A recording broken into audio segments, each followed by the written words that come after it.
பாருங்க இந்த refractive index of சொல்லுங்க. அந்த ப்ளூ வந்து ஸ்ட்ரைட்டா தானேங்க சார் டிராவல் ஆயிருக்கும். இதுக்கப்புறம் கேக்குறீங்களா? இது இல்லையா? எல்லாமே ஸ்ட்ரைட்டா தானே போயிட்டு இருக்கு.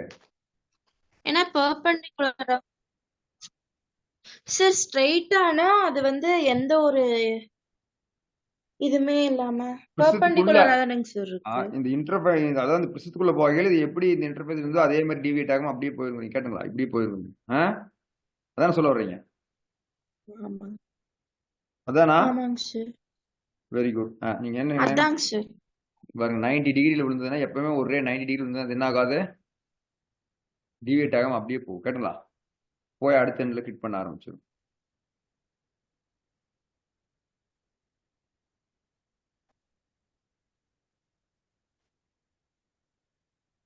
ஸோ அப்போ இது எனக்கு என்ன ஆயிரும்? நேரா போய் இப்படி இங்க போய் கிளிக் பண்ணிக்கும். அதுக்கப்புறம் ரெட் அதே மாதிரி நேரா போய் இப்படி கிளிக் பண்ணிக்கும். ஸோ இப்போ 3 கலர்ல different colour, blue, green, red, 3 wave வந்திருக்கு. ஸோ பாருங்க, இந்த வேவ்ஸ் வெளியில இந்த பிரிசம் இல்லைங்களா, the refractive index of the material of the prism for the above செட்டப்க்கு எப்படி இருக்குன்னு சொல்லி போட்டிருக்காங்க. ஏன்னா ரெஃப்ராக்டிவ் இண்டெக்ஸ்னா நீங்க என்ன எழுதிருப்பீங்க? நீங்க n equal to refractive index என்ன ஃபார்முலா?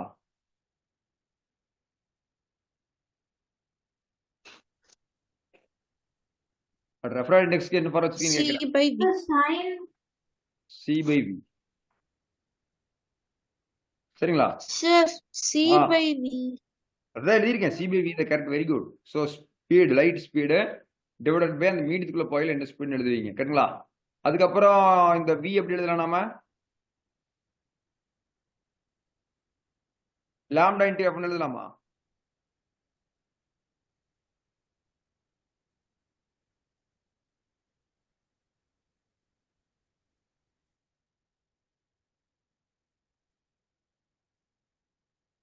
லாம்டா எஃப்னு எழுதலாம்ல V ய. அட V ஈக்குவல் லாம்டா எஃப்னு எழுத முடியாதா? எழுதலாங்க சார். அதாவது பதில் சொன்னாதான் ஆகும். எல்லாம் அமைதி உட்காந்துட்டு இருந்தா. அப்போ என்னங்கிறது பாருங்க, இந்த லாம்டா பொறுத்து மாறுதா? Refractive index according to lambda. இப்போ அந்த மாதிரி தான் சொல்றாங்க. இந்த 3 வேவ்லென்த் வரையில நாம நார்மலா எப்பவுமே ஒரு கிளாஸ் பிரிசம் அப்படின்னு சொன்னீங்கன்னா இதுக்கு ஒரே ஒரு ரெஃப்ராக்டிவ் இண்டெக்ஸ் தான். ஏன்னா அது வந்து ஜஸ்ட் இந்த மாதிரி லைட் டிஃப்ரெண்ட் கலர்ல கொடுக்காம ஒரு லைட் ஒரு ரேஸ் வந்து பாஸ் ஆயிருக்கும். அப்போ இதனுடைய ரெஃப்ராக்டிவ் இண்டெக்ஸ் ஒன்னே ஒரு ரெஃப்ராக்டிவ் இண்டெக்ஸ் கொடுத்துருப்பாங்க இந்த பிரிசத்துக்கு. இப்போ கிளாஸ் பிரிசம் எடுத்தோம்னா அதுக்கு ஒரே ஒரு வேல்யூ 1.5, 1.3, இல்லைன்னா √2, √3. புரியுதுங்களா? ஸோ இப்படி தான் டிஃபைன் பண்ணியிருப்பாங்க. இப்போ இந்த இண்டிவிஜுவல் வேவ் லென்த்துக்கு தகுந்த மாதிரி இந்த பிரிசத்துக்கு ஒரு ரெஃப்ராக்டிவ் இண்டெக்ஸ் கொடுத்துருக்க மாட்டாங்க. இப்போ இங்க அந்த மாதிரி கொடுத்துருக்காங்க நமக்கு 1.39, 1.44, 1.47. சரியா? சரி, இதுக்கப்புறம் என்ன சொல்றாங்க? அவங்க கேட்குற கொஸ்டின் இப்படியெல்லாம் விழுந்துச்சுன்னு சொல்லிட்டாங்க. விழுந்ததுக்கு அப்புறம் இது போய் இங்க ஹிட் ஆகுமா? இந்த ஹைபாட்னியூஸ்ல போய் ஹிட் ஆகும். ஹைபாட்னியூஸ் சைடுல. ஓகே. இதுக்கப்புறம் separate the blue colour part from the red and green சொல்றாங்க. இது திருப்பி இது விட்டு வெளியே வரையில ரெட், ஓகே, கிரீன் மட்டும் வெளியே வரும். இது ஃபில்டர் பண்ணிருங்கிறாங்க. Separate the blue colour part from the red and கிரீன்ங்கிறாங்க. இல்ல என்னன்னு சொல்றாங்க? Separate all the 3 colours from ஒன்னுங்கிறாங்க. Not separate 3 colours at all. புரியுங்களா? செப்பரேட் ஆல் 3 கலர்ஸ் எதுவுமே வருது. Not separate the 3 colours at all பண்ணல. புரியுங்களா? இல்லைன்னா எப்படி போச்சோ அதே மாதிரி திரும்பி வரும். Separate all 3 colours from one another. எப்படி போச்சோ அதே மாதிரி இங்க திரும்பி இந்த சைடுல வெளியே வரையில. ஃபர்ஸ்ட் ஆஃப் ஆல் இது இப்படிதான் வெளியே வரணும்னு நமக்கு தெரியும். நம்ம அது தெரியுமா? இது எப்படி வரும்? ரூல் படிச்சோம்ல, 45 டிகிரி இருக்கீல ஒரு லைட் போய் இந்த சைடுல விழுந்துச்சுன்னா இங்க ஹிட் பண்ணிட்டு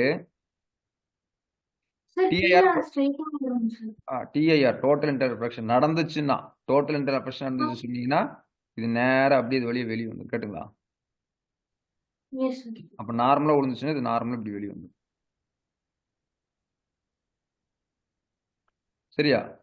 அதே மாதிரி ரெட் கலர் இங்க போய் அடிக்குதுன்னு சொன்னீங்கன்னா ரெட் கலர் அதே மாதிரி இங்க போயிட்டு இப்படியே வந்துடும். இதான் நான் அந்த ரூல் பார்த்தது. அதுக்கு முதல்ல நீங்க என்ன நம்ம செக் அப்படி சொல்றாங்க, அதான் சொல்றாங்க செப்பரேட் ரெட் கலரு. அப்ப ரெட் கலர் செப்பரேட் பண்ணிடுச்சு ஃப்ரம் கிரீன் அண்ட் ப்ளூ அப்படிங்கிறாங்க. அப்ப எனக்கு வெளியே வரல கிரீன் அண்ட் ப்ளூ வெளியே வந்திருக்குமா, இல்ல கிரீன் அண்ட் ப்ளூ இல்லாம ரெட் அண்ட் கிரீன் வெளியே வந்திருக்குமா, இல்ல மூணுமே வெளியே வந்திருக்குமா, இல்ல மூணுமே வந்திருக்காது. ஸோ இந்த மாதிரிதான காம்பினேஷன்ஸ் இந்த கொஸ்டின்ஸ் இருக்கு. சரிங்களா? அப்ப எப்படி கண்டுபிடிக்கிறது? அப்போ இது போய் இப்படி பட்டு வந்துட்டுன்னா என்ன சொல்றோம்னா டோட்டல் இன்டர் ரெஃப்ராக்ஷன் நடந்துச்சுன்னா தான் இப்படி போய் இப்படி வரும். சரிதானா? அப்ப முதல்ல டோட்டல் இன்டர் ரெஃப்ராக்ஷன் இது நடந்திருக்குமான்னு செக் பண்ணணும்.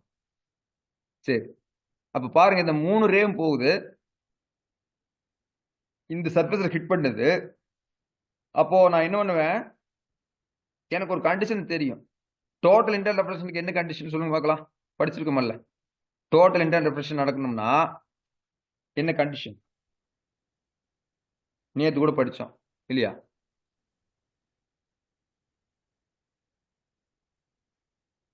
அது ஸ்மாலஸ்ட் சைடுல டிராவல் ஆயிருக்கும். மேடம் அதை கேட்கலீங்க மேடம். சரி, சார் கிரிட்டிக்கல் ஆங்கிள தாண்டி அது வந்துட்டு ஆமா. அந்த டிகிரி அப்பன்னா என்ன ஃபார்ம் வச்சிருக்கீங்க நீங்க கிரிட்டிக்கல் ஆங்கிளுக்கு?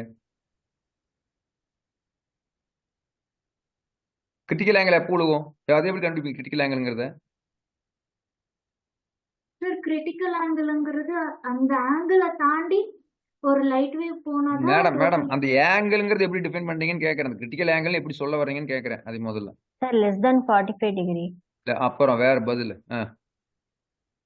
அது இல்ல, கிரிட்டிக்கல் ஆங்கிள்னு சொல்லி சொல்றீங்கல்ல, அது எப்படி டிஃபைன் பண்றீங்கன்னு, எதை வச்சு முடிவு பண்றீங்கன்னு கேட்கறேன். அது கிரிட்டிக்கல் ஆங்கிள். அப்போ டோட்டல் இன்டர் ரெஃப்ராக்ஷன் சரியா படிக்கலன்னு தெரியுது. சார் அப்படியே அந்த 90 degree very good. So sine i by sine r, நெட்ஸ்ல sine i by sine r equal to என்ன பண்ணுவோம், n2 பை n1 போடுவீங்க. இதுல இந்த ஆறுங்கிறது எனக்கு என்ன ஆயிரும், 90 டிகிரிக்கு போகணும். ரெஃப்ராக்டட் ஆங்கிள் எனக்கு 90 டிகிரி ஆகணும். அப்போ சைன் 90னா கீழே 1 வந்துடும். அப்பதான் இந்த இன்சிடென்ட் ஆங்கிள் சைன் ஐசின்னு மாறும்.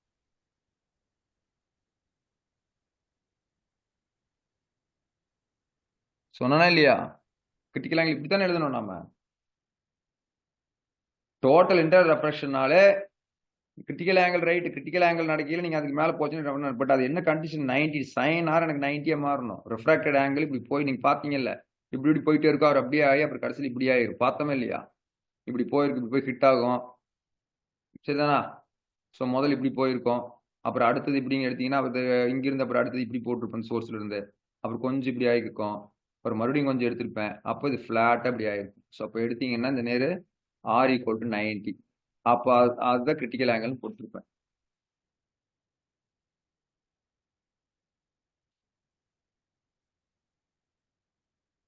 சரிதானே?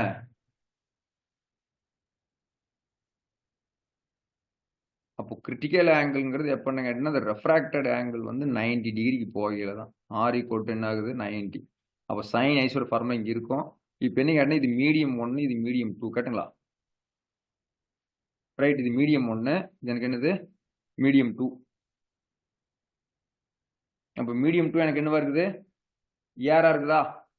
மீடியம் 2 வந்து எனக்கு ஏர். ஏன்னா இது வழியே வந்து இது வழியே ஒரு ரெஃப்ராக்ட் நடந்ததுன்னு இது வெளியே போகுது.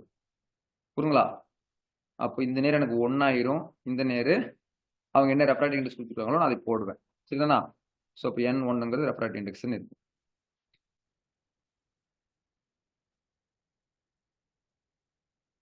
சரி, இப்போ கவனிங்க.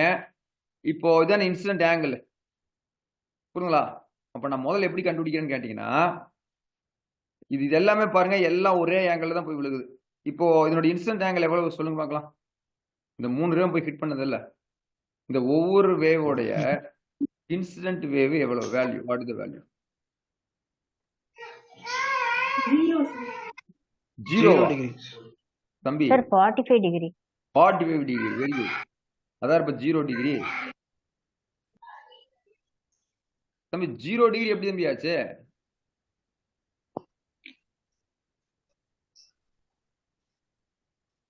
நான் என்ன சொன்னேன்? ஒரு இன்சிடென்ட் ஆங்கிளுடைய பேசிக் ரூல் எப்பவுமே என்ன ஒண்ணு நாம அந்த சர்ஃபேஸ் இருக்கு, அந்த சர்ஃபேஸ் மேல இந்த ரே விழுகுது அப்படின்னு சொன்னா எந்த இடத்துல விழுந்ததோ அந்த இடத்துல இருந்து ஒரு நார்மல் போடணும் நாம முதல்ல அதுக்கு. சரிங்களா? அப்ப இந்த சர்ஃபேஸ்க்கு உண்டான நார்மல் இப்படி போகும். நார்மலுங்க என்னங்க 90 டிகிரி அடிச்சு விடுவீங்க. அப்ப இந்த இன்சிடென்ட் விழுகுது. அப்ப இதுக்கும் இதுக்கும் உண்டான ஆங்கிள் நம்ம பார்க்கணும்.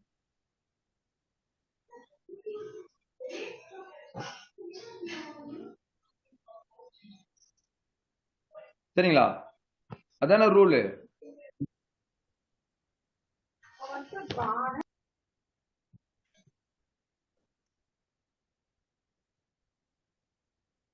புரியுதா?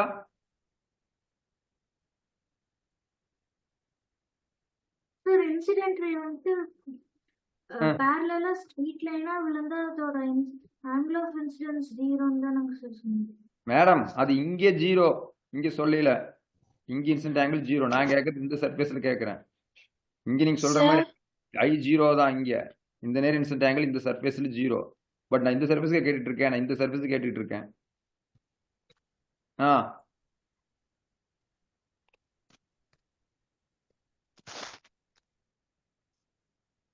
45 தானேங்க சார் வரும்? 45 தான் வரும். அப்புறம் என்ன 0ன்னு சொன்னீங்க? நான் நேத்து இந்த இடத்துல சொன்னேன். இன்சிடென்ட் ஆகையில வந்து பாருங்க இந்த சர்ஃபேஸ்ல இன்சிடென்ட் ஆகல கேட்டீங்கன்னா 0 டிகிரி தான். ஏன்னா சர்ஃபேஸ் இப்படி இருக்கு. இப்படி இருக்குன்னு சொன்னீங்கன்னா இந்த சர்ஃபேஸ் இப்படி இருக்கு. ஸோ சர்ஃபேஸுக்கு நார்மலா இப்படி போடுவேன். அந்த நார்மலே டிராவல் ஆகுது அந்த வேவு.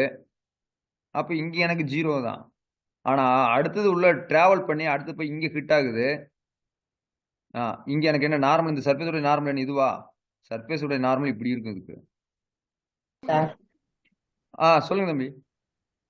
Sir, separate the blue color apart from the red and green color. The red and green color மட்டும் தான் TA ஆகும் sir.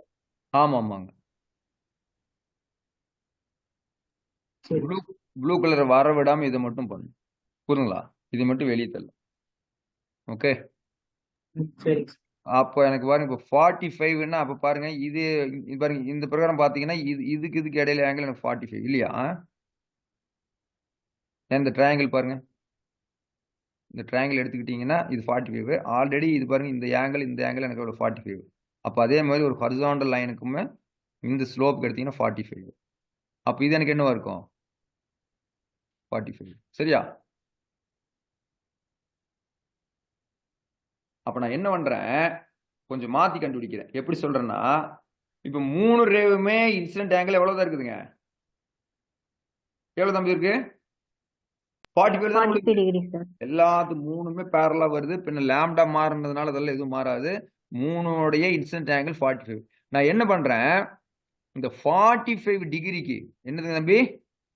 45 டிகிரிக்கு டோட்டல் இன்டர்னல் ரெஃப்ளெக்ஷன் நடக்கணும்னு சொன்னா எனக்கு N1 என்ன வேல்யூவா இருந்திருக்குன்னு கண்டுபிடிக்கிறேன். நான் சொல்றது புரியுதுங்களா? இந்த 40 எல்லாமே விழுகுது. இந்த 40 டிகிரி தான் கிரிட்டிக்கல் ஆங்கிள்னு வச்சுக்கிட்டு அப்போ மினிமம் இந்த N1 N0 வந்திருக்கணும்னு முதல்ல உல்டாவா அடிக்கிறேன். ஓகே. நான் என்ன பண்றேன், இப்போ போய்கிட்டு நீங்க கொடுத்த இன்சிடென்ட் ஆன ஆங்கிளே நான் கிரிட்டிக்கல் ஆங்கிள்னு எடுத்துக்கிறேன். sin 45 எடுத்துக்கிட்டு அப்போ ஒரு வேலை இது ஆயிருக்குன்னு சொன்னா அப்போ இந்த நேரம் என்ன ரெஃப்ராக்டிவ் இண்டெக்ஸ் இருந்திருக்கணும் அப்படின்னு கண்டுபிடிச்சு பார்க்குறேன். இப்போ sin 45 எனக்கு என்ன வந்துடும்? 1/√2. அப்போ இதனுடைய வேல்யூ எனக்கு என்னது? N1. அப்போ N1 ஈக்குவல் என்னது?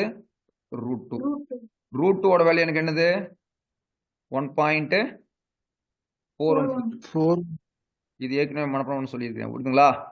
அப்போ 1.414 இருந்திருக்கணும் இதனுடைய ரெஃப்ராக்டிவ் இண்டெக்ஸ். ஆனா அப்படி இருக்கான்னு பார்த்தா ஒரு வேல்யூ இது ரெட்டோட வேல்யூ வந்து 1.39 கம்மியா இருக்கு 10ல. ஆனா கிரீன் அண்ட் ப்ளூ வந்து என்னதுங்க? கிரேட்டர் தென் 1.41 இருக்கு. சரிங்களா?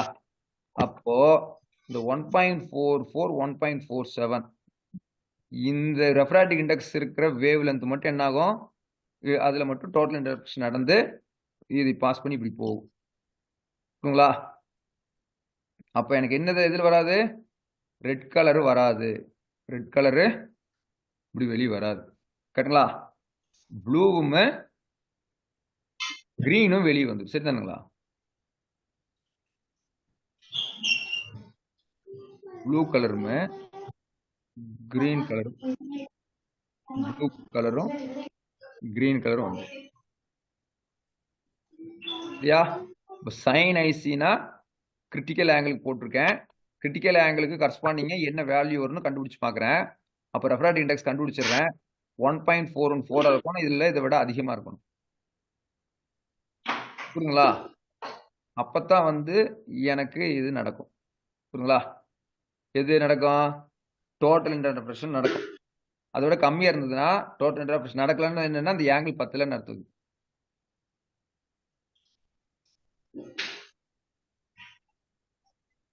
சரி, ஃபார் எக்ஸாம்பிள் இங்க பாருங்க, உங்களுக்கு இது இன்னும் கொஞ்சம் சிம்பிள் பண்ணோம்னா இது இப்படி சொல்றேன். இப்படி பண்ணலாம். இந்த சைன் இருக்கு இல்லைங்களா, சைன் ஐசி 1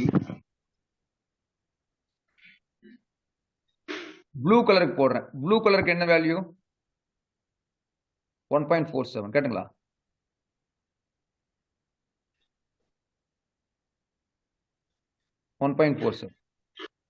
நல்லா பாருங்க, இந்த N1 sin 45 இன்வெர்ஸ்லி ப்ரொபோர்ஷனல். சரிதானா? அதானே இங்க காட்டுது. N1 சைனும் இந்த N1 இன்வெர்ஸ்லி ப்ரொபோர்ஷனல். அப்போ இதை அதிகப்படுத்தினீங்கன்னு சொன்னா எனக்கு பாருங்க எக்ஸாக்டான கட் ஆஃப் வேல்யூ வந்து 1.414. அப்போ அதை விட அதிகமா இருக்குன்னு வச்சுங்களேன். அப்போ 1.47 அதிகமா இருக்குதுன்னா இந்த ஐசி அந்த ப்ளூவுக்கு தேவைப்படுற ஆங்கிள் எனக்கு கம்மியா இருக்கும். இந்த 1.414ங்கிறது கரஸ்பாண்டிங் ஃபார் எதுக்கு 45 டிகிரிக்கு எடுத்திருக்கேன். 45 டிகிரிக்கு எடுக்கல எனக்கு N1 1.414 வருது. இப்போ நம்ம என்ன பண்றோம், இந்த ஆங்கிள் இன்வெர்ஸ்லி ப்ரொபோர்ஷனல் பேசிட்டு இருக்கோம். அப்போ 1.414 விட இங்க அதிகமா இருக்கிறதுனால கண்டிப்பா இந்த ஐசி ஆங்கிள் ப்ளூவுக்கு தேவையான ஆங்கிள் வந்து லெஸ் தென் 45 தான் இருந்திருக்கணும். அப்போ ஷூரா வந்து ப்ளூல எனக்கு என்ன நடந்துரும், டோட்டல் இன்டர்ஃபரன்ஸ் நடந்துரும்.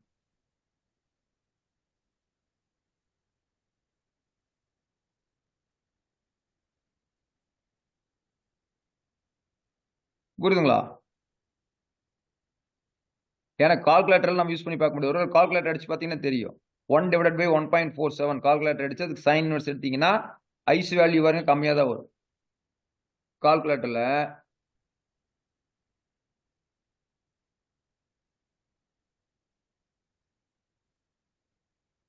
எவ்வளவு 1/1.47 1.47.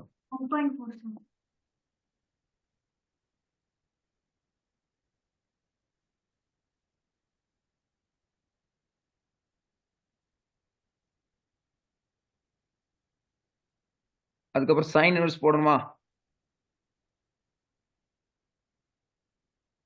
இன்வெர்ஸ்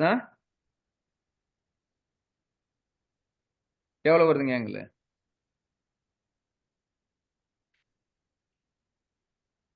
42. ஸோ அப்போ ப்ளூவை பொறுத்த வரைக்கும் அதோடைய கட் ஆஃப் ஆங்கிள் எவ்வளவு இருக்குதுங்க? கிரிட்டிக்கல் ஆங்கிள் ப்ளூவை பொறுத்த வரைக்கும் கிரிட்டிக்கல் ஆங்கிள் 42.86லயே அது வந்துடும்.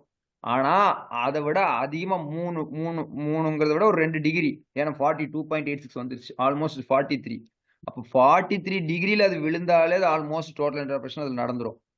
ஆனா அதை விட 2 டிகிரி அதிகமாக தான் வந்து விழுகுது, 45ல விழுகுது. அப்போ கண்டிப்பா அதுல என்ன நடக்கும், டோட்டல் இன்டர்ஃபரன்ஸ் நடந்திருக்கும். இன்னொன்னு 1.39 இருக்கு இல்லையா, அப்ப அதுக்கு போடுவோம். ஸோ 1/1.39. இப்போ இதுக்கு அதே மாதிரி சைன் இன்வெர்ஸ் எடுத்து பார்ப்போம். எவ்வளவு வருதுங்க? 46 டிகிரி. அப்போ ரெட்டை பொறுத்த வரைக்கும் அப்படி கிரிட்டிக்கல் ஆங்கிள் எனக்கு எவ்வளவா இருக்கு? 46 இருக்கு. ஆனா விழுந்த ஆங்கிள் 45 இருக்கு, லெஸ் தென் கிரிட்டிக்கல் ஆங்கிளா இருக்கு. அப்போ அதுல என்ன நடக்காது, டோட்டல் இன்டென்ட் ரெஃப்ளெக்ஷன் நடக்காது அப்படிங்கிறது தெரிஞ்சுக்கலாம். அப்படி இல்லைன்னா நான் சொன்ன மாதிரி இந்த இன்வெர்ஸ்லி ப்ரொபோர்ஷனல் இந்த ஐடியா வச்சுக்கலாம். இந்த ஐடியாவை வச்சு n1க்கு வேல்யூ வந்து நான் ரூட் 2 போட்டிருப்பேன். 1.414 எழுதிருக்கலாம் நாம. சரிதானுங்களா? ரைட். அப்போ இந்த கட் ஆஃப் வச்சுக்கிட்டு இது வச்சுக்கிட்டு நான் இது கம்பேர் பண்ணுவேன். அதாவது இன்சிடென்ட் விழுந்ததையோ கிரிட்டிக்கல் ஆங்கிளா நான் சூஸ் பண்ணிக்கிட்டு அப்போ அது கரஸ்பாண்டிங்கான ரெஃப்ராக்டிவ் இண்டெக்ஸ் என்ன இருந்திருக்கும் மினிமம் போயிட்டு கொடுத்துருக்கிற 3 ஆப்ஷன்லையும் செக் பண்ணி பார்ப்பேன். இதோட கம்பேர் பண்ணி பார்ப்பேன். அப்போ அது இன்வெர்ஸ்லி ப்ரொபோர்ஷனலா இருக்கிறதுனால 1.414 விட அதிகமாக நமக்கு அட்வான்டேஜ். கம்மியாக டிஸ்அட்வான்டேஜ். அப்படி நடக்காது. டோட்டல் இன்டர்பிரேஷன் நடக்காதுன்னு தெரிஞ்சுக்கலாம். ஸோ அப்போ ஃபைனல் எனக்கு என்ன answer? Separate the red colour from green and blue.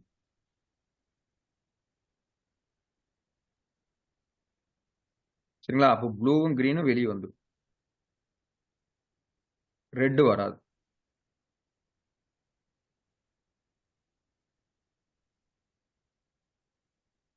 இல்ல டவுட் இருக்குங்களா? No, sir.